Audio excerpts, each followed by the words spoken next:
벚꽃 야담. 방문해 주셔서 감사합니다. 구독, 좋아요, 알림 설정은 여러분의 응원입니다. 벚꽃 야담 이야기 시작하겠습니다. 조선 어느 한적한 작은 마을에 뚱뚱하고 볼품없는 거지 처녀가 나타났습니다. 얼굴은 햇볕에 그을려 시커멓고 머리는 풀처럼 엉켜 있었으며 입고 있는 저고리는 누더기였죠. 거지 처녀는 장터 근처를 기웃거리며 남은 음식을 찾고 대문가에 쪼그리고 앉아 마을 사람들의 눈치를 보며 하루하루를 연명하고 있었습니다. 허나 눈치를 본다는 것보다는 지나다니는 사람들을 구경하고 있다는 표현이 더 맞을 것 같았죠. 처음엔 사람들이 애써 외면하며 지나쳤지만 며칠이 지나자 아낙네들의 수군거림이 하나둘 피어오르기 시작했습니다. 저 거지처녀 언제부터 우리 마을에 살았던 거요? 지는 모르겠는데요. 하는 짓을 보면 이 마을에 아예 눌러 살 듯 하구먼요. 볼품없다고 해도 계집인데 좀 씻었으면 좋겠네. 형님, 우리가 한가하게 이러고 있을 것이 아니구먼요. 거지처녀가 우리 마을에 눌러 살기 전에 어서 다른 마을로 내보내야 하지 않겠어요? 그건 동상말이 맞구먼. 그리하여 마을 아낙네들의 입김은 눈덩어리처럼 커져갔답니다. 그러던 어느 날 장터 근처 우물가에 모인 아낙네들이 결국 거지 처녀를 에워쌌습니다. 고운 저고리를 단정하게 입은 아낙네들은 단호한 표정을 지으며 말했죠. 이 마을엔 거지가 없었네. 여긴 사방이 조용하고 단정한 곳인데 거지처녀가 온 이후로 거리가 칙칙하게 보이는구먼.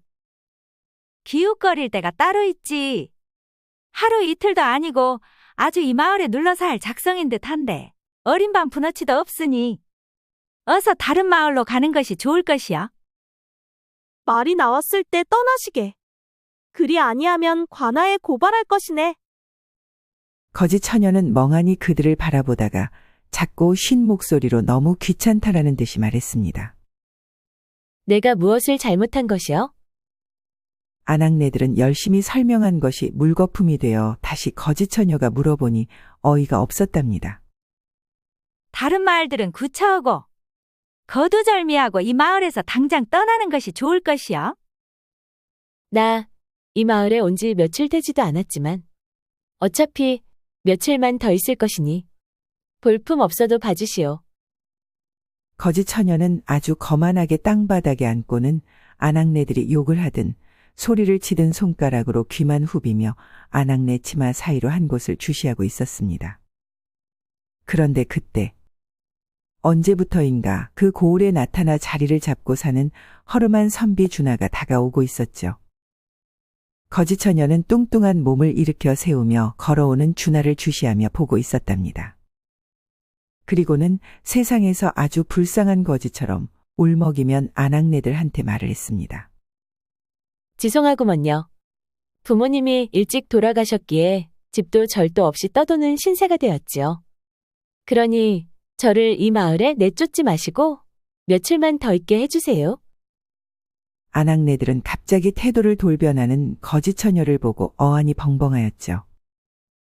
아낙네들은 준하가 오는 것도 모르고 거지 처녀의 뜬금없는 행동에 얼굴을 뾰족하게 세우고 화를 내고 있었답니다. 준하는 아낙네들 뒤에 서서 지켜보고 있다가 한마디 했습니다. 거지 처녀가 무엇을 잘못했기에 동네 모든 아낙네들이 모여 다그치는 것이요? 아낙네들은 갑작스러운 사내의 말소리에 너무 놀라 뒤를 쳐다보았답니다. 헌데 아주 잘생긴 허름한 선비 준하가 서 있는 것이 아니겠어요. 아낙네들은 준하의 훤칠한 키와 근육으로 만들어진 어깨 그리고 무엇보다 사내다운 얼굴에 그만 넋을 잃고 쳐다보았습니다. 지금 거지 처녀 하나 놓고 무엇을 하고 있는지 물어보고 있지 않은가? 아낙네들은 거지 처녀한테 보였던 눈꼬리 째진 얼굴이 아닌 아주 고상한 얼굴을 하고는 부끄러워하며 말했습니다. 저희는 단지 거지 처녀이기는 하나 품위를 지키면 좋겠다는 말을 했을 뿐이구먼요. 맞아요. 준하는 거지 처녀를 보니 남일 같이 보이지 않았던 거죠. 자신도 국밥 한 그릇 사 먹을 돈이 없어 굶은 날도 있었으니까요. 준하는 아주 단호한 목소리로 마을 아넥들한테 말했습니다. 이 거지 처녀는 오늘부터 내 집의 식솔이 되었소. 허니 거지라 말하지 마시오. 마을 아낙네들은 준하의 사내다운 말투에 또 한 번 심쿵했던 거죠. 그리고는 거지 처녀를 보며 세상 다정한 목소리로 준하 선비가 말했습니다. 무엇하느냐? 어서 나를 따르지 않고. 거지 처녀는 아낙네들하고 있는 것보다는 허름한 선비를 쫓아가는 것이 좋을 듯하여 뚱뚱한 몸을 이끌고 선비의 뒤를 따라갔습니다. 선비가 도착한 곳은 아주 허름한 기와집이었죠. 이곳은 내가 사는 곳이다. 당분간 이 방에서 지내거라. 그리고 밥을 많이만 먹지 않는다면 내가 하루 한 끼는 줄 수는 있는데. 이렇게 말을 하고 옆에 있는 거지 처녀를 보고는 말을 다시 했습니다.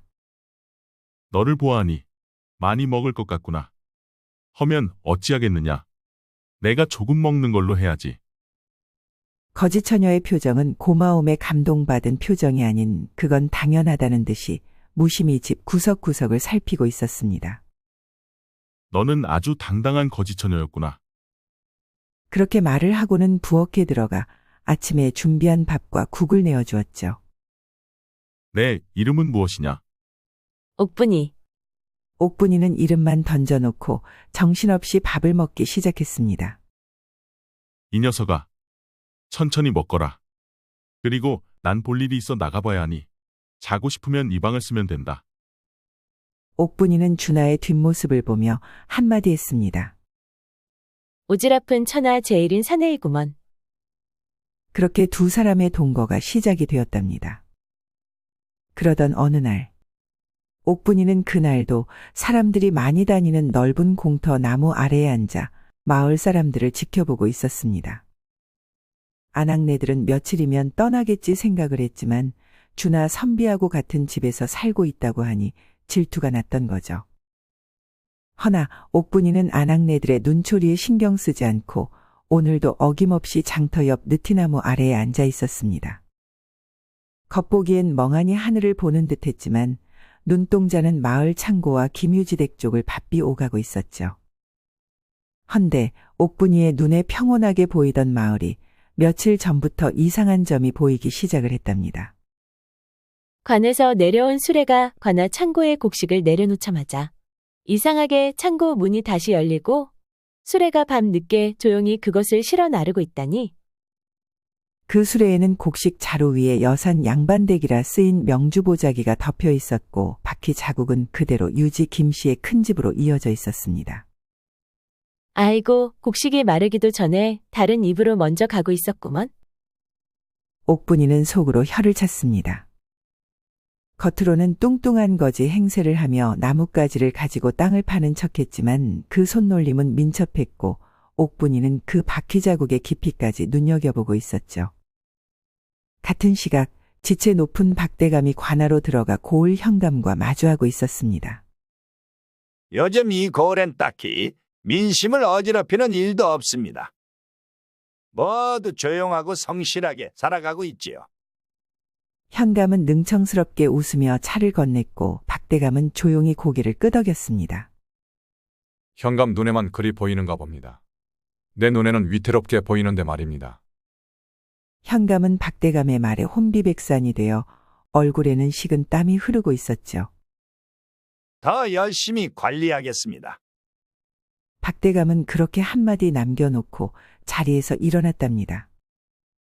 한편 마을을 살피던 준하의 눈에 평화로운 마을의 의문이 생기기 시작을 했죠. 준하는 그동안 조사한 결과 관에서 명령받은 물량과 실제 보관 수량이 미묘하게 어긋나는 점, 마을 창고 담당관이 말을 아끼는 모습, 그리고 매달 김유지 댁에서 열리는 과도한 잔치상 등의 의문이 생겼으며 이 조사 결과를 중심으로 알아보기 시작했습니다. 준하는 아직 확신이 없었기에 정식 조사는 하지 않고 조용히 마을을 돌며 사람들의 말을 듣고 있었죠. 그 모습을 옥분이는 멀찍이서 지켜보며 감탄 반 걱정 반의 눈으로 바라보았습니다. 오지랖 많은 선비인 줄만 알고 있었는데 준하 선비의 눈도 매섭구먼. 하지만 준하는 자신의 그림자처럼 움직이며 사전 작업을 하고 있는 이 옥분이의 정체를 꿈에도 몰랐습니다. 밤이 깊은 어느 날, 옥분이는 조용히 대문을 나섰습니다. 옥분이의 움직임은 부드러웠고 발소리는 들리지 않았습니다. 누더기 치마 속에서 작은 칼과 은빛 나침반, 쪽지들을 꺼내어 허리에 차고 마을 창고 쪽으로 향했습니다. 그날 밤도 어김없이 창고 문이 열렸고 자루 몇 포가 수레에 실려 조용히 골목을 빠져나갔습니다. 옥분이는 어둠 속에서 곡식 자루에 작은 자수 매듭 하나를 몰래 달았죠. 눈에 띄지 않는 실로 꿰맨 붉은 비단 매듭은 후일 준하가 수색 중에 발견하게 될 결정적 단서가 될 수 있게 미리 해놓았답니다.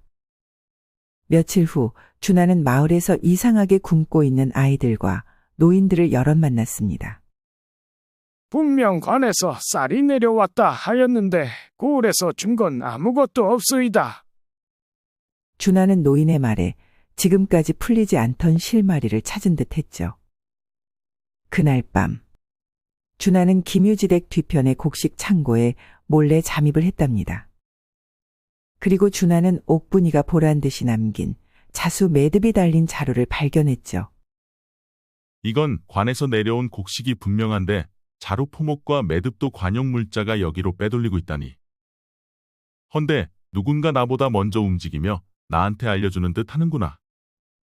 준하가 모르는 사이 옥분이는 기와 지붕 너머에서 그의 모든 움직임을 지켜보고 있었습니다.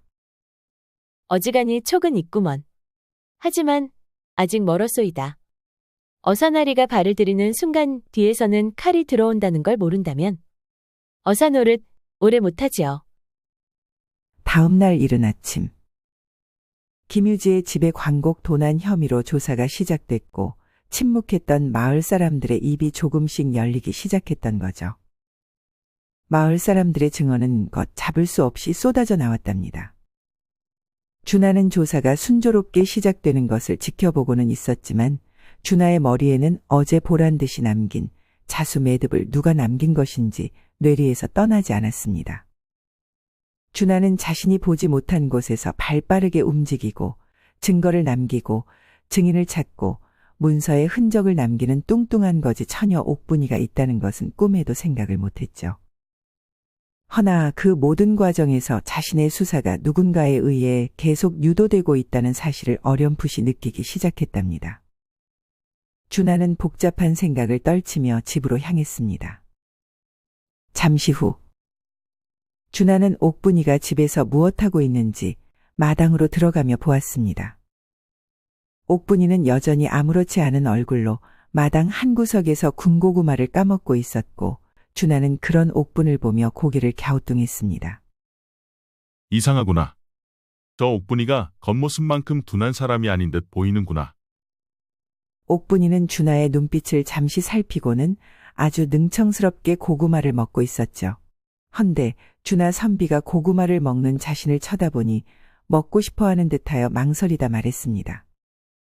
선비님도 고구마 드릴까요? 겁나게 달고 맛있구먼요. 준하는 입가에 검은 재를 묻히며 먹는 옥분이를 보니 자신이 잠시 잘못 생각을 했음을 알고 피식 웃었습니다. 옥분아, 까마귀가 친구하자고 오겠구나. 어찌 그리 칠칠맞게 먹는 것이냐?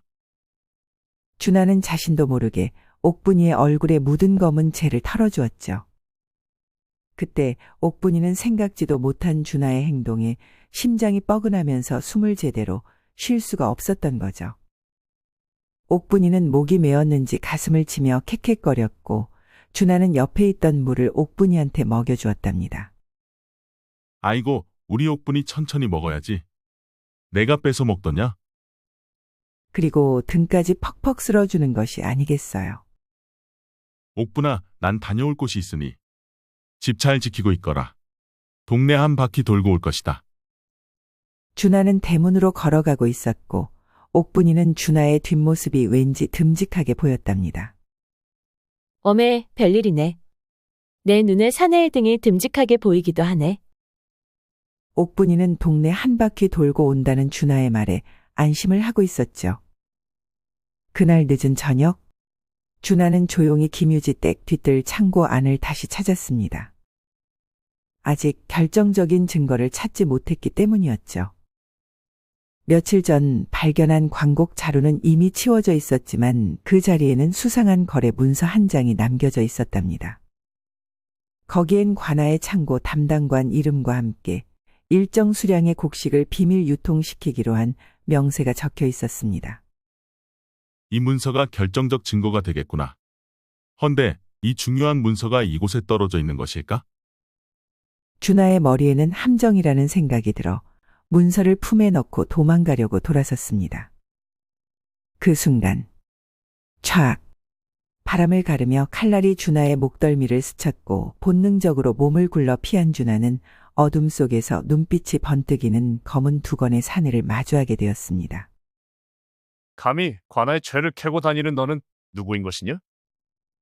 그의 검은 복색과 소리 없이 움직이는 발놀림은 훈련된 자, 무술은 물론 살기를 숨기는데 능한 자객이었던 거죠. 준하는 몸을 낮추며 소리쳤습니다.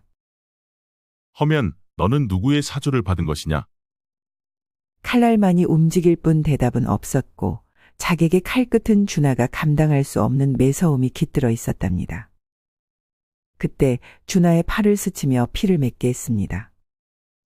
그 시각 옥분이는 툇마루에 앉아 준하를 기다리며 잠시 졸고 있었답니다.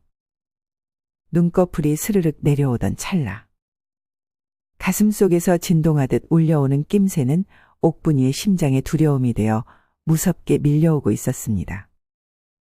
뭐가 잘못된 듯 하구나. 선비가 돌아올 시간이 지났고 평소 같으면 마당으로 들어왔어야 했습니다.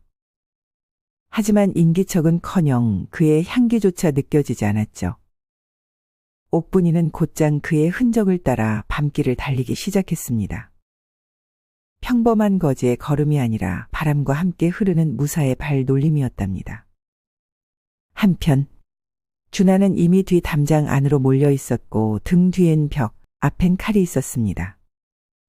숨은 거칠고 품만의 쥔종이는 이미 피에 젖어 있었죠. 이런 곳에서 죽을 줄이야. 난 아직 해야 할 일이 남았는데. 그 순간 휙! 바람을 가르며 어디선가 날아온 손도끼 하나가 살수의 검을 튕겨내고 살수와 준하 사이를 갈랐습니다. 순간 살수는 자세를 바꾸며 소리 없이 뒷걸음질 쳤고 준하는 혼란에 빠진 채 주위를 둘러보았습니다. 그러자 그 어둠 속에서 뚱뚱한 옥분이의 모습이 보이기 시작을 했답니다. 하지만 옥분이는 지금 더 이상 천한 걸음걸이도 축 처진 어깨도 아니었습니다.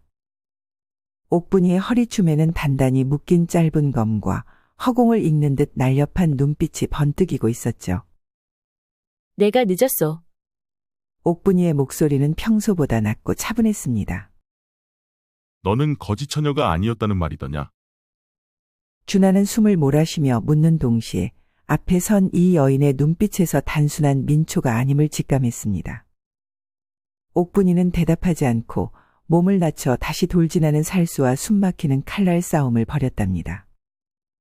한밤중 무겁게 깔린 침묵 속에서 검과 손발이 부딪히는 소리만이 메아리쳤습니다. 살수는 몇 합을 버티다가 눈치를 챘는지 말했죠. 내 정체가 무엇이냐? 누굴 위해 움직이는 자냐? 옥분이는 검을 휘두르며 비웃듯 말했습니다. 대의를 위해 움직이는 자는 이름도 얼굴도 묻지 않는 법. 그 말에 살수는 혀를 차며 어둠 속으로 사라졌고 옥분이는 검을 거두고 준하에게 다가가 손을 내밀었습니다. 선비님, 몸은 괜찮은 것이요? 내가 너무 늦어? 미안하오. 옥분이 너의 정체는 무엇이냐? 옥분이는 침묵하며 준하의 어깨를 부축했습니다. 그리고 조용히 속으로만 중얼거렸죠. 나는 공주의 검이지요. 당신이 세우고자 하는 정의를 피로 막기 위해 파견된 자입니다. 그날 밤 준하의 안방에선 아무 말도 오가지 않았습니다. 준하는 상처 난 곳을 치료한 후 말없이 아랫목에 누워 있었고 옥분이는 그 앞에서 조용히 앉아 있었습니다. 방 안에는 마른 풀 냄새, 피냄새 그리고 두 사람 사이의 묘한 긴장감이 조용히 감돌고 있었죠. 옥분아, 준하가 먼저 말을 꺼냈습니다. 허나 옥분이는 대답하지 않았죠. 이름이 무엇이냐? 옥분이가 맞는 것이냐? 그제야 옥분이는 고개를 돌렸습니다. 눈빛은 여전히 무심한 듯하면서도 어딘가 지친 기색이 배어 있었죠. 누군가를 지키는 자는 이름을 드러내지 않소. 그리고 나의 이름은 헛소리처럼 사라질 이름일 뿐이요. 그 말에 준하는 잠시 말이 없었습니다. 아까 당신이 아니었으면 나는 죽었을 거요. 정말 고맙소. 당신은 생명의 은인이요. 옥분이는 아무 말 없이 눈을 내리깔았고 잠시 뒤 낮은 목소리로 말했습니다. 죽도록 어리석은 분이었네요. 그곳이 어디라고 혼자 간 것입니까? 그거 대놓고 죽여달라는 거랑 뭐가 다르오. 옥분이의 말투는 분명 단호했고 꾸짖는 듯했지만 그 속엔 분명 걱정이 담겨 있었습니다. 그 말에 준하는 쓴웃음을 지었습니다. 정의로운 일을 하는 건 그런 것이 아니오. 아니요. 정의를 세우려면 살아야 합니다. 당신이 죽으면 누가 그걸 끝까지 지키겠소. 며칠 후 준하는 생각보다 빠르게 회복이 되었고 옥분이는 다시 평소의 거지 행세를 하며 집 안팎을 드나들었습니다. 하지만 준하의 눈엔 옥분이가 달라 보였죠. 물론 옥분이는 여전히 뚱뚱하고 투박한 누더기 옷차림을 하고 있었지만 그 발걸음은 놀랍도록 가볍고 조용했으며 허름한 소매 너머로 보이는 손목은 단련된 사람의 것이었습니다. 정말 당신의 정체가 뭐요? 준하는 하루에도 몇 번이고 속으로 중얼거렸습니다. 그러던 어느 날 준하는 시장 골목에서 혼잣말로 투덜대며 걷고 있는 옥분이를 보았죠. 옥분이는 군밤을 쥐고 작은 아이에게 건네며 이렇게 말하고 있었습니다. 어차피 난 살 안 빠져. 자네나 먹어. 너라도 따뜻하게 있어야지. 나한테 진짜 주는 거야? 응, 아깝지만 진짜 너 주는 거야. 아이와 나누는 그 짧은 말 속에 준하는 칼을 휘두르던 무사도 자신을 향해 화를 내던 그림자도 보이지 않았습니다. 다만 사람 냄새 나는 한 여인이 있었고 그녀의 솔직하고 거친 말투 뒤에 숨어있는 다정함이 처음으로 따뜻하게 느껴졌습니다. 그날 밤 준하는 작은 항아리 하나를 방 안에 놓고 말했습니다. 이건 옥분이 것이다. 호박 엿좋아하더냐? 하루 한 개만 먹거라. 더 살이 찌면 아니 되니. 그리고 기왕 도와주는 거. 이번 일 같이 처리해 주었으면 좋겠는데. 옥분이는 그 항아리를 열어보지도 않고 웃지도 않았습니다. 하지만 입꼬리가 아주 조금 올라갔고 고개를 돌리며 낮은 목소리로 대답했습니다. 나한테 도움을 요청하는 것이요? 그 정도면 되는 것이요? 두 사람 사이엔 여전히 많은 말이 생략된 채로 남아 있었지만 그날 밤은 처음으로 장작불 대신 두 사람의 따뜻한 숨결이 방을 채우고 있었습니다. 며칠 후 준하는 고을의 유지들과 관아 관리들이 짜고 백성의 세금을 다시 빼돌리는 일을 포착했습니다. 준하는 일부러 마을 회관 앞에서 대놓고 조사를 벌이며 그들의 반응을 살폈습니다. 김유지, 당신이 운영하는 창고에서 관곡 자루가 다시 나왔어. 그것도 관인장이 찍힌 자루였어. 김유진은 눈을 부릅떴습니다. 하면 그걸 봤다는 자가 있단 말이오. 그때 준하는 조용히 어느 한 노파를 앞으로 불렀습니다. 이 어르신이 봤다고 하오. 매달 뒷문으로 들어가는 수레와 그것을 싣고 나온 인부들까지 다 기억하고 계시지요. 노파는 고개를 끄덕이며 입을 열었습니다. 난 늙었지만 눈도 밝고 귀도 박수이다. 수레가 들어오면 쌀 부딪히는 소리가 다 들려. 헌데 참 이상하지 않소? 마을엔 쌀이 돌지 않는데 김대감 댁엔 매달 잔치를 하더이다. 사람들 속에서 웅성거림이 일었고 김유지의 얼굴은 하얗게 질려 있었답니다. 조사 이후 관아에 올릴 보고서를 작성하는 날 준하는 직접 관아를 찾아갔습니다. 그리고 마을 사람들의 편에 서서 관아에 그들의 잘못을 온전히 기록하고 책임을 묻는 글을 올렸죠. 그 일은 곧 상경의 관료들 그리고 왕실의 귀에까지 들어갔습니다. 하여 김유진은 그동안 기묘하게 빠져나갔던 것과 달리 이번에는 앞, 뒤, 옆까지 모조리 막혔답니다.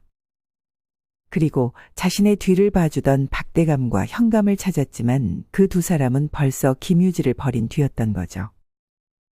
하여 김유진은 이를 박박 깔며 모든 죄를 뒤집어쓰고 유배를 가게 되었습니다.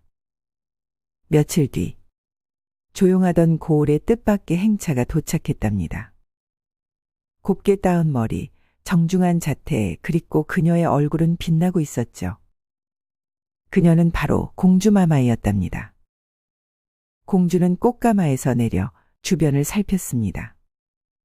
그 동네 마을 사람들은 아주 높으신 분이 타는 꽃가마가 마을에 들어오니 모든 사람들은 궁금하여 꽃가마 뒤를 따라왔던 거죠. 공주마마는 동네 사람들이 자신을 쳐다보니 살짝 웃어주었답니다. 그 모습은 선녀가 따로 없었죠. 공주는 서서히 걸어 선비 준하의 기질을 확인하고 싶었던 듯 조용히 그 앞에 나타났습니다. 자네가 준하 선비요? 준하는 놀라 고개를 숙였습니다. 송구하옵니다. 소인 공주마마를 알아보지 못하였나이다. 공주는 조용히 웃었습니다. 괜찮소. 내가 먼저 지켜보고 싶었을 뿐이니 자네라면 내 곁에 두어도 충분하겠다 생각이 들어 이렇게 직접 보고 싶어 왔소이다. 사람들 사이엔 잠시 숨죽인 정적이 흘렀습니다. 그 말은 곧 공주가 신랑감을 보러 왔다는 뜻이었고 왕의 뜻도 이미 암시된 것이나 다름없었던 거죠. 그 순간 옥분이는 마당 끝에서 그 장면을 지켜보고 있었습니다. 표정은 무심했지만 가슴 깊은 곳이 조용히 뻐근해졌죠. 옥분이는 자신도 모르는 사이 뻐근한 심장에 손을 올리고 있었답니다.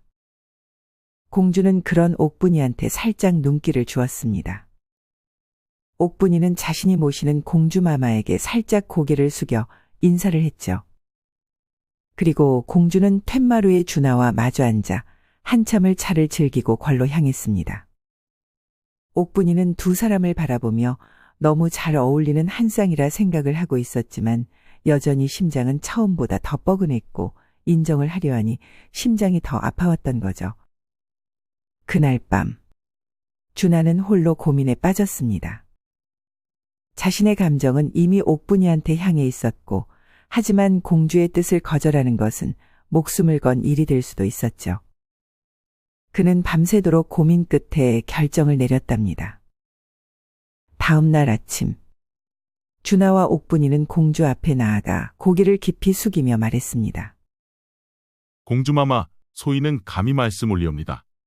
소인의 곁엔 이미 목숨을 걸고 저를 지켜온 이가 있사옵니다. 그 사람이 아니었다면 이 고을의 진실도 소인의 목숨도 오래지 않아 사라졌을 것입니다.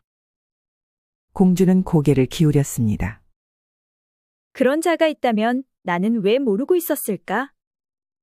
그때 준하는 조용히 옥분이를 가리켰습니다. 아직 누더기 차림이지만 더 이상 그 누구의 눈에도 거짓 처녀는 아니었습니다. 내가 보낸 사람입니다. 암행어사 준하 선비님을 호위하라는 임무를 주었지요. 준하는 공주의 말에 놀라지 않을 수가 없었답니다. 공주마마의 깊은 배려 감사합니다. 하지만 그 사람이 제 목숨을 지켜주었듯 지금은 옥분이를 제가 지켜주어야 되겠습니다. 공주는 조용히 옥분이를 바라보았습니다.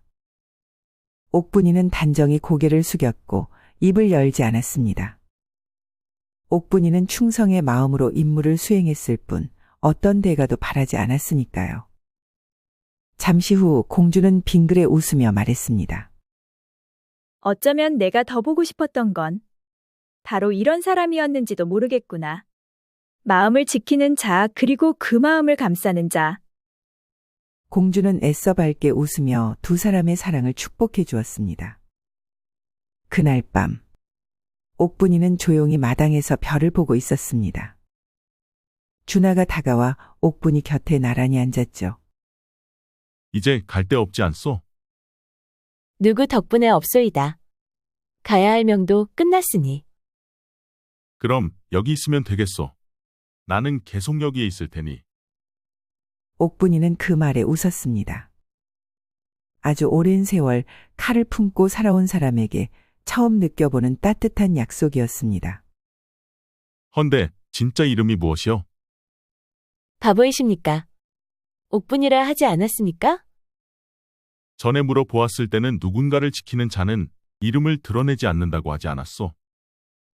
선비님한테만 알려준 제 진짜 이름입니다.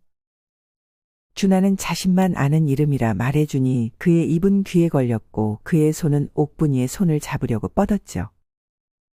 허나 옥분이 손이 더 빨랐고 준하의 팔은 옥분이의 손에 잡혀 꺾여 있었답니다.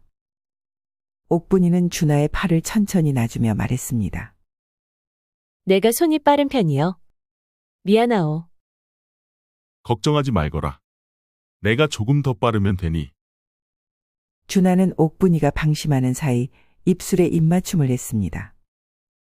옥분이는 준하의 갑작스러운 기습에 그만 얼굴이 붉어졌고 처음으로 준하의 눈동자를 바라보며 자신이 사랑하는 마음을 전했답니다.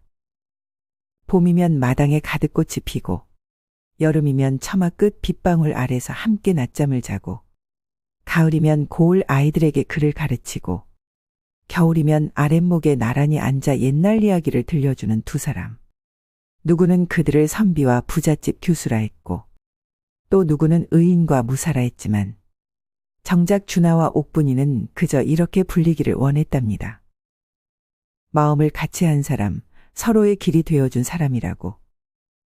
두 사람은 작은 기와집에서 소박하게 살며 어려운 이웃을 돕고 억울한 사연이 있는 자에겐 조용히 힘을 보태는 숨은 의인 부부로 알려지게 되었답니다. 사람들은 몰랐지만 고을 어귀의 그 두 사람 덕에 많은 이가 살 길을 찾았죠. 그들의 삶은 작지만 진실한 정의의 상징이 되어 후세 사람들의 입에 오래도록 전해졌습니다.